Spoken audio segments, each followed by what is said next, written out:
Love Canada, Matt. I love Canada. All right.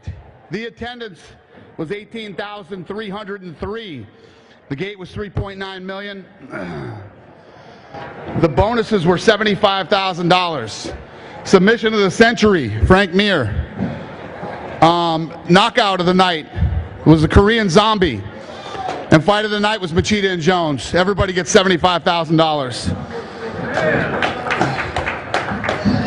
And the Korean Zombie, for those of you that didn't know, tied the fastest KO record in the UFC at 7 seconds. I think that's all I got. Who's first?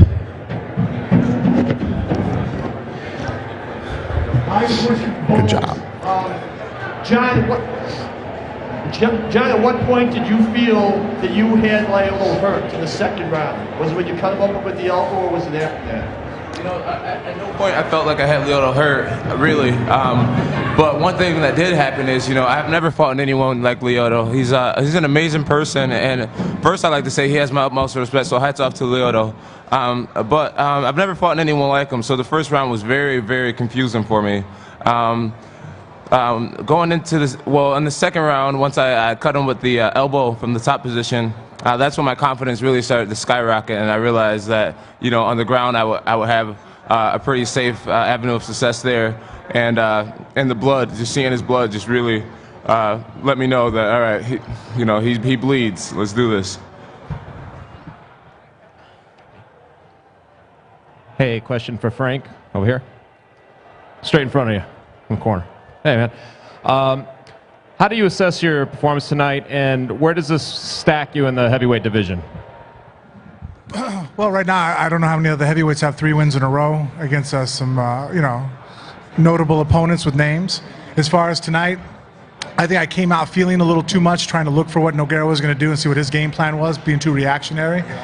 And when he caught me with the right hand, at that point, then it turned into a war, and I just started grinding around and moving, and he tried to do jiu-jitsu move for jiu-jitsu move with me, and the guys I train with are pretty good, and Ricky Lindell, Robert Drysdale, Mike Whitehead, and when he finally fell back for the guillotine, I was able to end up on top. When I locked up the Kimura, when he did the defense, I'm used to guys trying to roll me through. I've done that move before, with Anthony Hardunk, the same fight, and the only difference was when I locked up Nogueira, I had a strong inclination that he was not going to tap. So I took a deep breath, and you guys saw what happened. Dana, over here to your left. Wondering if you can just, Frank talked about it in his post-fight interview. It was one of the most gruesome things we've ever seen inside the octagon. What went through your mind when you saw that, the shoulder snapping? Nogueira is a Brazilian Jiu-Jitsu black belt, probably the best submission heavyweight of all time. You know when you get caught in that thing, you tap. You know to tap out to that.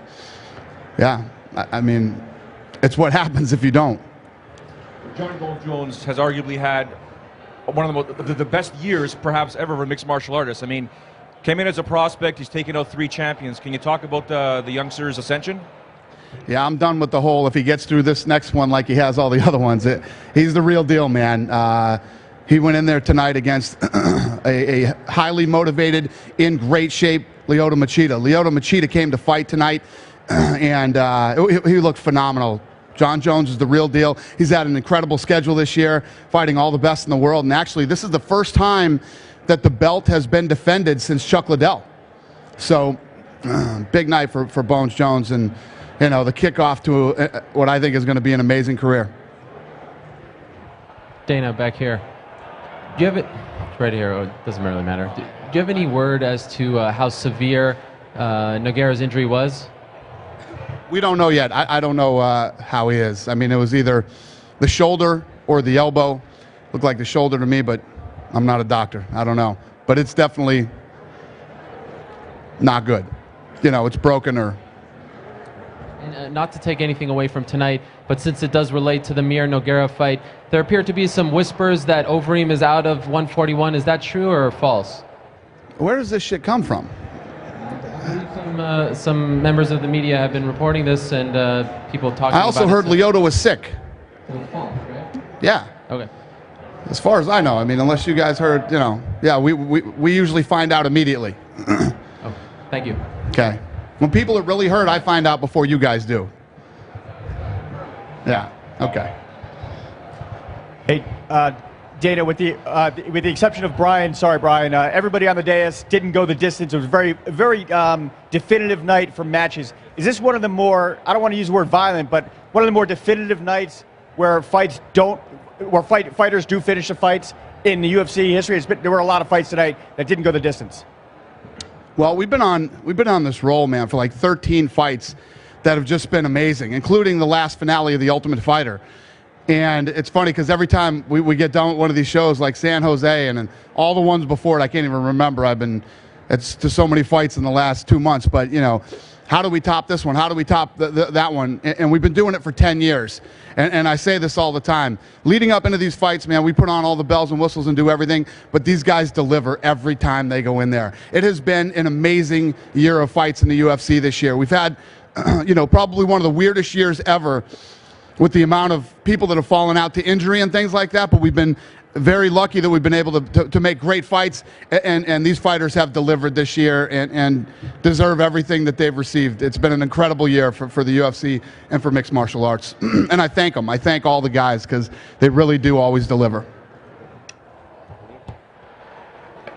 Dana, considering that JDS is on the shelf right now, is the winner of Overeem Lesnar going to get the next shot, or is Frank Mir going to get the next fight against the winner of that bout? Yeah, the way that it's laid out now is the winner of Overeem and Brock get the next one. But like I said, it's been a pretty crazy year. We'll see what happens. For John, to your left. To your left right here. Was this win significant to you? I mean, you talked afterwards that you can take a punch now. It's shown, you've proven to yourself and to your fans that you can get through adversity. Was that something important to you, or is that something we kind of made into something that wasn't there? Let's turn my mic off. Bonjour. Bonjour. Testing. Can you guys hear me? Oh, okay. Yeah, that's definitely something that, that's definitely something that was kind of made up by media, I couldn't take a punch. And I just felt as if it was something to address just to kind of quiet more critics. Like I said, I train with guys like Andrei Arlovsky, and these guys hit hard. Travis Brown, these guys hit really, really hard. So I knew that I could take a punch, and I'm glad that I got to prove it tonight.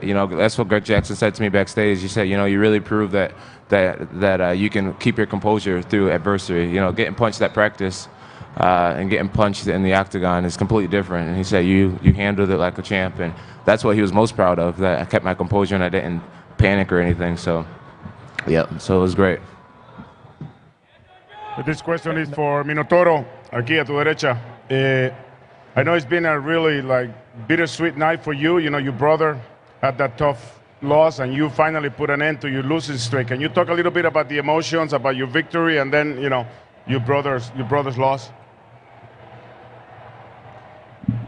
So I've been fighting with him that's 4 times. So we never win both guys together. So that's I lost 2 times and he lost 2 times. So that is sports. Something's happening. We have to be prepared to everything. ¿Podría contestar en português? Sim, temos que estar preparado para tudo. Acho que a gente tem que estar sabendo que a gente pode perder e pode ganhar nesse jogo. Então, para mim, eu fiquei muito feliz com a minha vitória, mas muito triste pelo meu irmão. Mas eu acho que ele foi bem. Isso que importa. Dana, could you talk a bit right here? Could you talk a bit about John Jones' amazing year this year, and what he means to UFC, big picture, as you guys are moving into the mainstream? Yeah, like I said, he's had an amazing year. He's the only guy that's defended the title since Chuck Liddell. Title's been going back and forth. He continues to prove his dominance and how amazing and talented he is. And who knows? I mean, again, the one thing about John Jones that I always don't like to pump it up and talk to. He's a young guy. He's a young guy. He's got a lot of a lot of things to learn in the sport still, more than just fighting, you know, but the potential is unbelievable. If he stays on the right track, does the right things, this guy could go down as the greatest ever. I just don't see anybody beating this guy anytime soon. And with his frame and size, he then eventually probably, as he gets up in age, has the potential to move up to heavyweight. So who knows?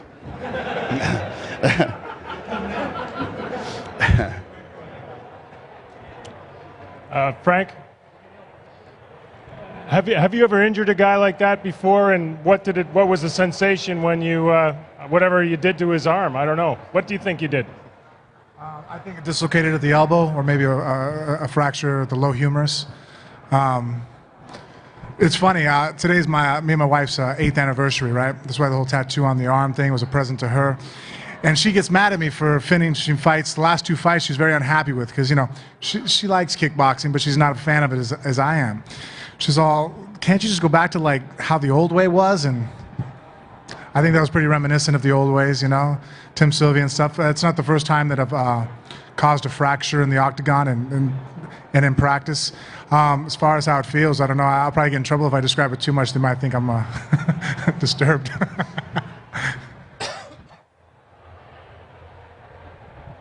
Dana, over here. Obviously, George St. Pierre's injury this week is a big loss for the UFC. He's one of the biggest draws, and in some ways, the face of the UFC. Sorry? Draw. Yeah, biggest draw. Can John Jones take on that mantle in his absence? I think he can. We'll see what happens. You know, I think, you know, part of the reason, first of all, St. Pierre's got an entire country behind him and the whole world. I mean, the people love this guy. And it takes time. St. Pierre's been in the UFC forever. And he's been dominant at that weight class and held that title for a long time. And I think that people get behind and love the dominance in a weight class. Same thing with Anderson Silva. So, yeah, he keeps winning and keeps doing things like he's been doing. I think he does have the potential to be, you know, our biggest star. He continues to get a fair amount of boos, although not so much tonight after he won. Is it something? What do you think the deal is with that? And is it something that bothers you? Who cares? Let them boo. Boo, cheer, whatever it is. What you don't want is you don't want anybody saying anything when you walk out. You know, booing or cheering, you're going to get it. I mean, some people are going to love you, some people are going to hate you, and it is what it is. That's the least thing guys should be worrying about. John, it looks like you wanted to say something there. No, I was joking. I said, hey, I care, Dana. No, but yeah, like what he said, man. Some's gonna love you, some's gonna hate you. As long as they're watching, and you know, I have good intentions, so hopefully it'll change in the future. And my last question for you, John, is: are you ready to take on that role as the face of the UFC? You know, it's honestly something I don't really think about. You know, I'm just gonna continue to try to do my best with every situation, and that's something that really the world has control over. I'll just do my best, and where I land is where I'll be. Pergunta para o Rogério e para o Lyoto. Rogério, o que você achou da sua luta? Você estava pressionado no UFC. Como é que foi voltar vencendo bem contra o Tito Ortiz, um ex-campeão? E Lyoto, o que você achou da luta? O que saiu de diferente, estava planejando? E quem que você acha que poderia vencer o John Jones no futuro? Vou falar em português, então. Eu estava sentindo realmente uma grande pressão, né? Por ter tido 2 derrotas. Acho que essa vitória, pelo jeito que foi, acho que mudou muito a minha posição aqui no ranking do UFC. Eu acho que eu só tenho que agradecer a Deus, a minha equipe, todos que estavam do meu lado aí por essa vitória, né? E eu estava engraçado que eu estava até do lado do Dan White, quando eu senti que o Rodrigo estava bem na luta ali, estava todo mundo em pé, comemorando já. E eu pensei, boa noite. Melhor noite da minha vida, aí de repente aconteceu aquilo. Então, mas tem que estar preparado para tudo aí. O importante é seguir em frente. Eu acho que o Rodrigo é um grande campeão pela forma que ele lutou também. The question was, how do you feel coming back after 2 losses with a great win over a guy like Tito Ortiz? Rogério said there was a lot of training, a lot of practice to get to where he's got tonight, and it was a great win over Tito. He's a huge name in the UFC, next champion. It was a great win for him, and he was very excited when his brother was fighting. He thought it was going to be the best night of his life. He thought his brother was doing great, but what can you do? You just got to move forward and come back. Alô, Eu achei que a luta estava bem movimentada, né? Mas aí eu recebi esse corte aqui no rosto. A minha vista embaçou um pouquinho naquela hora ali. E foi o que deu o final da luta ali praticamente, né? Agora, quem pode vencer o John Jones eu não sei. Eu sei que eu gostaria no futuro, né, fazer uma outra luta com ele, mas quem sabe, né, uma outra oportunidade. Commenting on his fight, Lyoto says he thought the fight was growing great, and after the cut on his forehead, his vision got a little blurry. He felt like that was maybe the beginning of the end, but he held through it for a while. And as of who John Jones could face, he'd love to face him again in the future. That's something that we'll have to wait and see, but, you know, who knows who's out there for John Jones right now. Ask you, can you tell us kind of how your mental approach was coming into this fight? We couldn't help but notice you kind of stop and, you know, kind of wave to the crowd a little bit. It just seemed like you kind of had this air of confidence about you that maybe we haven't seen before. Can you tell us kind of maybe how you felt this fight versus others? Yeah, well, I fought 4 times this year, you know, so I really had this feeling as if I was just here. You know, it was almost like I was showing up at Jackson's MMA, you know, so I was just saying hi and everything. And you know, I did get booed at the weigh-ins, and a lot of people wrote me saying that they thought it was ridiculous, and they were outlashed at Canada. And I still don't blame it on Canada. You know, there's people from everywhere that's at the weigh-ins. You know, and so what my message was to my fans was that I thank the ones that supports me, and that, you know, I wouldn't let the boos shake me, and I was just like, I came out to that Beautiful People song because I love people, and I love people who love me. So I just really wanted to just soak in the moment and just send a message of love and thank everybody. So I stopped and just felt the crowd out, and it was just great, man. It was a beautiful thing. What I wanted to happen happened in the walkout.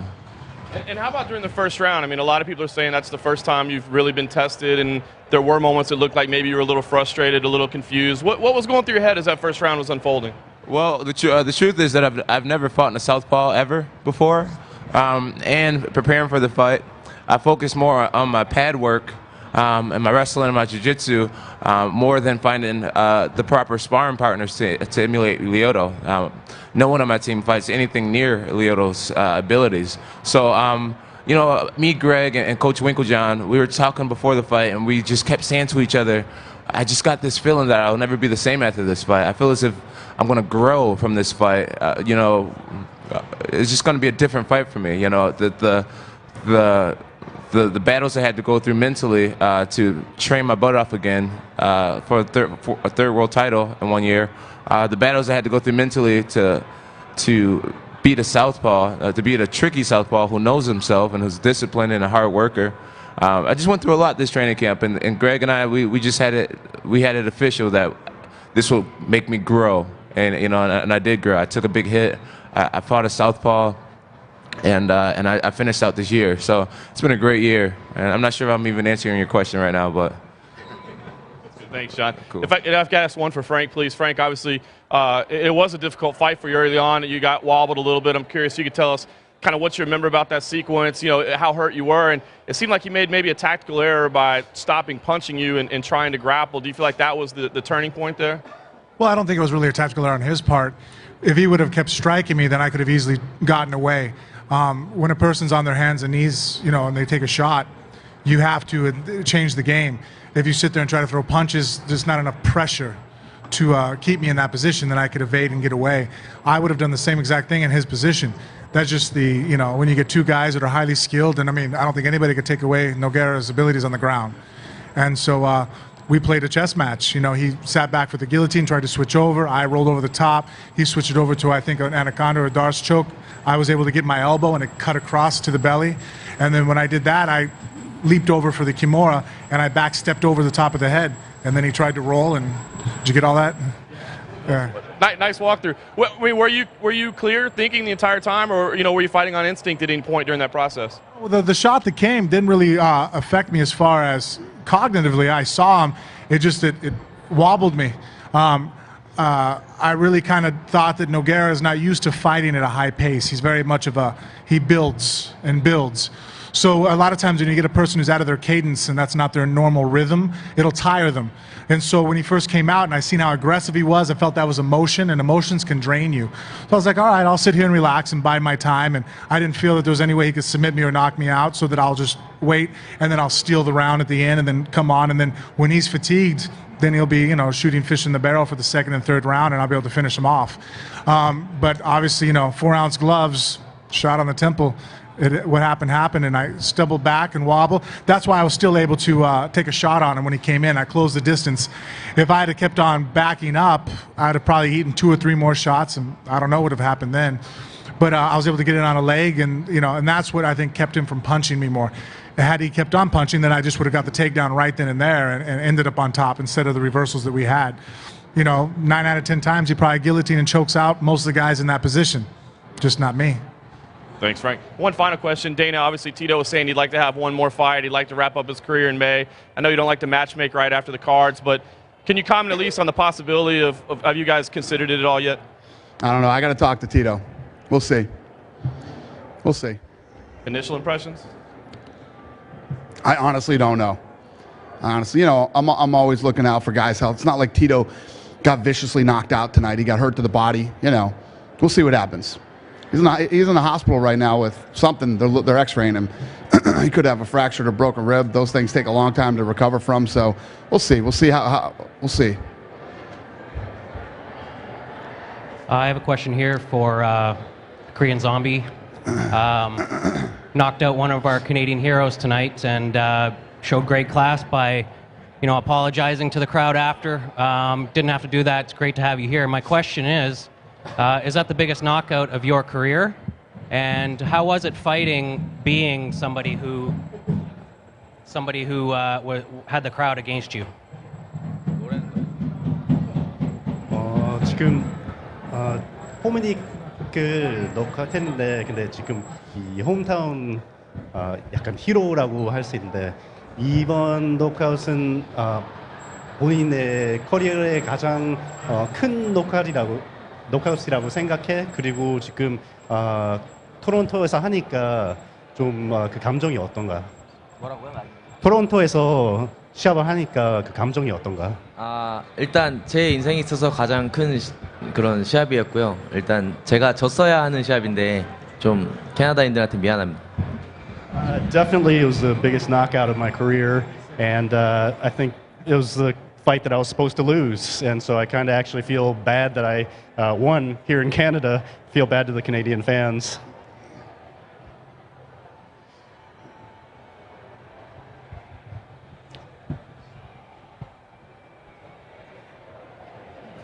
This one's here is for Dana. Dana, can you just comment on Igor's fight tonight? He had a quick knockout victory, and any plans you might have in the future for him? Yeah, I don't know what we're going to do. You know, I never like to make those decisions the night of the fight, but he looked awesome tonight, man. It was a great fight. Went in there, handled business quick against a very tough guy, and it was a great card tonight. Everybody looked good. Dana, back here. I see you. I don't mean to pry, but there seems to be a lot going on up there with you and Joe Silva and whatnot. Is there anything? It has nothing to do with you, Ariel No, Helwani. no, that's why If it was something that I wanted to talk to you about, I would have. All right, I'm just asking. I just feel the need to ask. Thanks for asking, though. My pleasure.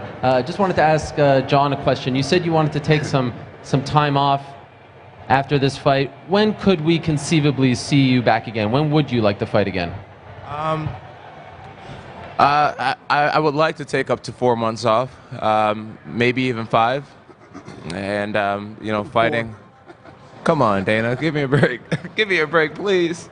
No, yeah, fighting maybe 3 times in 2012 would be nice, but you know, but a break sounds nice too. So it's really up to the UFC. One of my goals is to be a company guy. If they ask me to do something, I won't put up too much of a fight. So it's really up to Dana. And just one for Frank. Let's just say, you know, obviously Brock Overeem, they're fighting. Who do you think would make most sense for you next to take that next step to be the #1 contender after that fight? I really don't know, honestly, with the way the heavyweights are matching up right now. If any of the rumors that you're hearing about happen to come true, though, I wouldn't mind stepping in for Overeem, you know, and taking on Brock. I'm pretty healthy, and 3 weeks isn't bad turnaround. But oh yeah, I mean, I only fought a 3-minute fight, so I mean, I'm feeling pretty good. My wife might not be happy about Christmas, but she can deal with it. But as far as who's the matchups, honestly, I don't know. I mean, obviously, I know what you guys know, that JDS winner and Brock is going to, the winner of that bout gets the next heavyweight shot.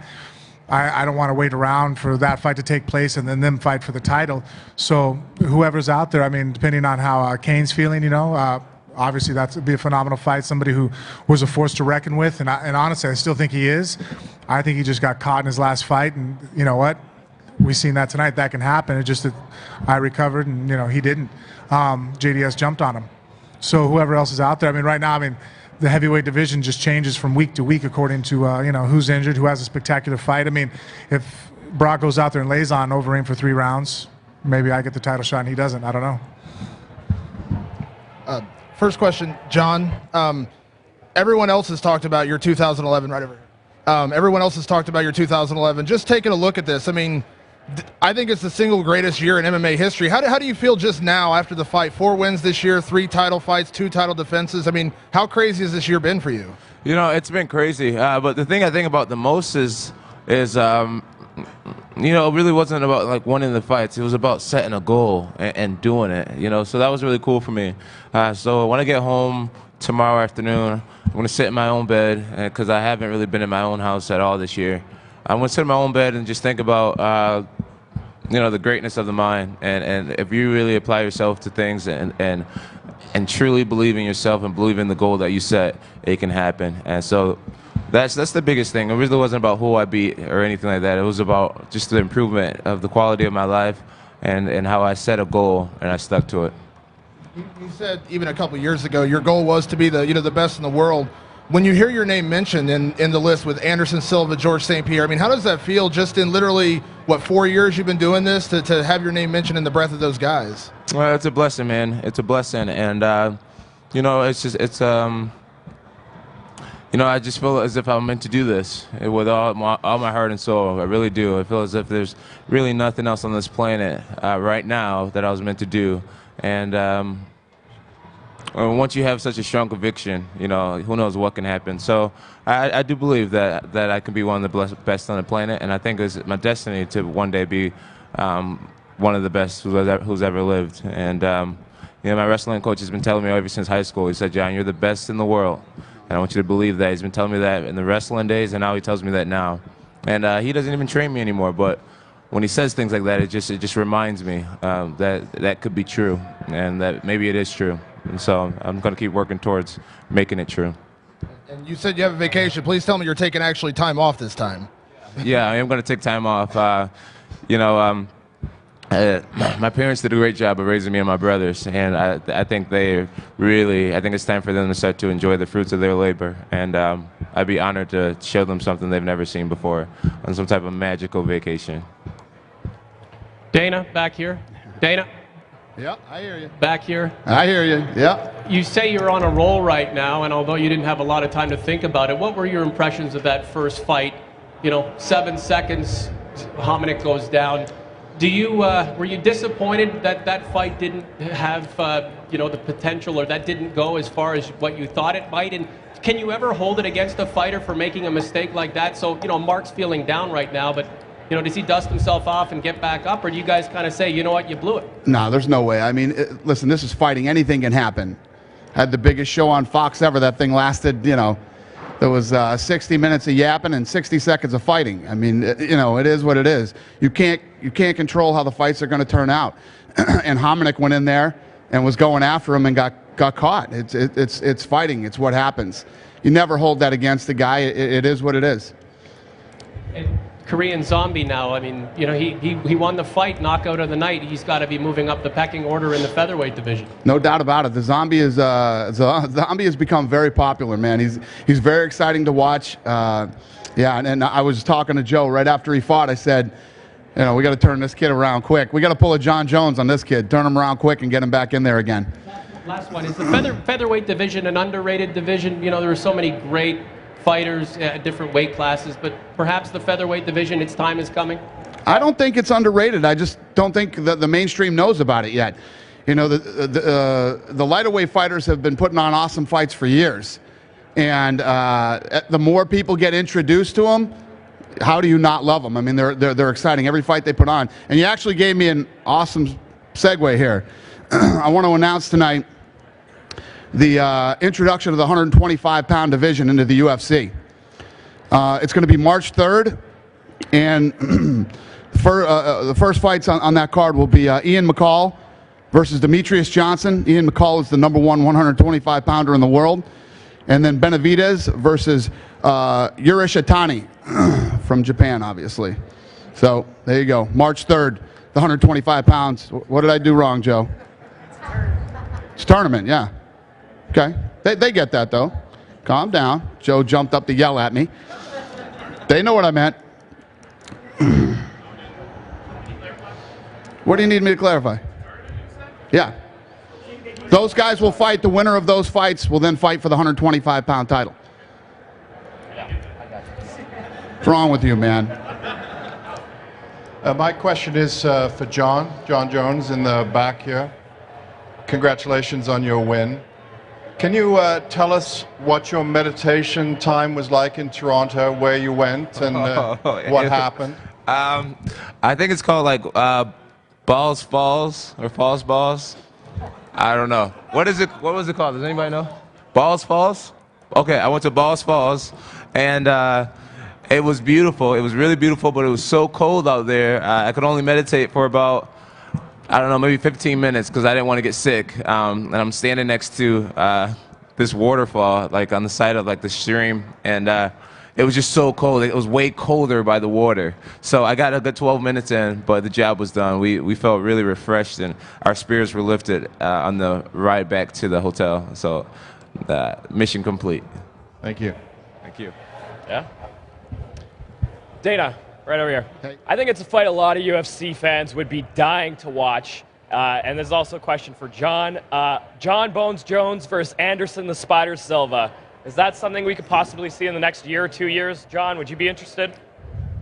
I think John Jones is young. He's 24 years old.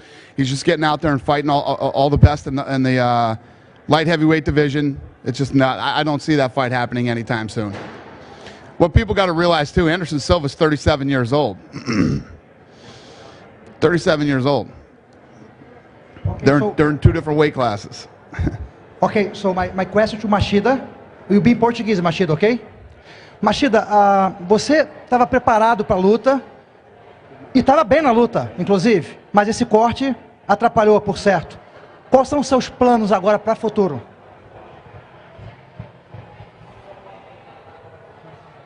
You look really well prepared and you look good in the fight until you got cut. So what are your plans on the future? What happens next? Eu sou um lutador, né, do UFC, então eu espero uma chamada do UFC para que eu possa fazer a minha próxima luta. Eu acho que a caminhada continua. A gente às vezes ganha, às vezes perde, mas a gente nunca desiste, né? A gente continua no caminho aí em busca do cinturão. You know, I'm a UFC fighter, so I wait for a call from the UFC to tell me who to prepare for, but I'm a fighter and this is what happens. You win some, you lose some, and you got to keep moving and you got to keep going and doing what you're doing. Take two more questions. Two more questions.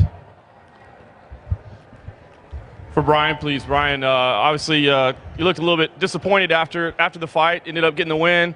Now that you had a little bit of time to think about it, what do you think about your performance? How did it work out for you? I didn't come out as strong and as fast as I wanted to. I knew Claude Patrick played a very tight game. He's a veteran. I haven't seen him open up and really fight in the UFC yet. And he's dominated his other three opponents. So I got caught up in his energy, and I played a grinding game with him tonight, and I was a bit disappointed that I didn't come out as dynamic as I usually do. But being on a card with such legends, I figured the tap-out symbol on my chest was enough, and I'd leave all the technical expertise to these guys. And obviously it was a split decision result, and media sources all over the internet have got wild scores, all kinds of directions. How did you think it should have been scored, and can you point to what you think it was that earned you the win? I got the takedowns. I was on top. I didn't get hit. I didn't get hurt. He landed one clean punch, and I looked at him, and he didn't come back and do it again. So in the end, the wrestling won me the fight. I was on top in the first round. I was on top in the third round. In the second round, we didn't do anything. So I thought that might have been a 10-10, but obviously in my career, I've got 14 losses. I would say 9 of those are hometown decisions where I didn't feel I really lost the fight. So I braced myself for the worst tonight. Hey, Dana, after the fight, Dennis Hallman he thinks he's in a very precarious situation where he didn't make weight. The last fight, he wore the Speedos, and he basically said, tonight I was fighting for my job. Is his job safe after the win? Yeah. I mean, Speedos were bad. As bad as you can get. I'd actually rather have him not make weight than wear those things again. So I think he's safe. Thank you guys very much. We appreciate your support. Have a great night, everybody.